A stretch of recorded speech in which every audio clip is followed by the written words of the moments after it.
the easiest thing, because you have to look at two things at once, my schedule and someone else's schedule, is you just open up an email like this, and then you put my name there. I can't put my own name there. I've got to put someone else's name there. So put someone else's name there and put your cursor right into your body of your email, and then go over to the side of those three dots, and then you're going to go down and see this thing called scheduling poll. Let's open that up, and then I can see immediately when we're both available, which doesn't look good for me scheduling a private meeting with the soup. But you get the deal. Like, both of those will show up green. Choose only one that you see both of those showing up green, and then select that, and it will just put that poll in there. I will see it, I'll click yes, and it'll automatically schedule something onto the calendar. In case this thing is grayed out, what you can do is all those tan things are actually my schedule. You can see my schedule by going to View. Let's see how to do this again. I did this with somebody yesterday. I've shared my calendar already with the institution, so you should be able to see my calendar or add calendar. So you go down to add calendar, and then add from directory, and then you add in my email, and it will show up. So we're gonna try this again with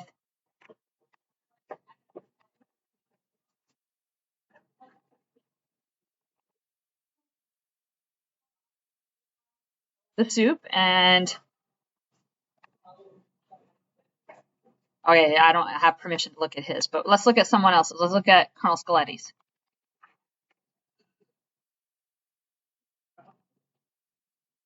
Oh, I already have his calendar.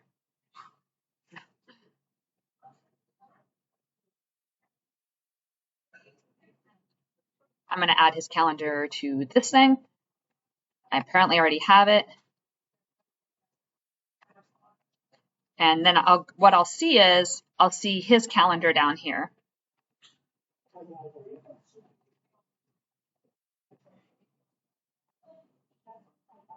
Oh, I still have a whole bunch of people here. So we'll look at Dr. Sondheimer's, and if I pick hers, it'll show hers. She only has permissions on, like, it'll just show up as busy. Mine will actually show you what I'm doing. So you'll see, like, if I'm not in Thayer, I'm somewhere else, you'll know that it'll take me 5 minutes to actually get to my office from wherever. So you'll be able to see that, and then you can, like, pick a time. Let's say, if I wanted to schedule a meeting with Dr. Sondheimer, I can go down to 10 a.m. on Thursday and say, hey, I see 10:30, you're free, just block it. So then you actually have to make a calendar invite at that time to make that appointment.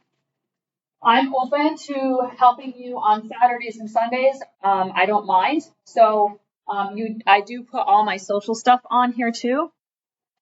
Not much for a mathematician, but you can see, it looks like Dr. Sondheimer does that too.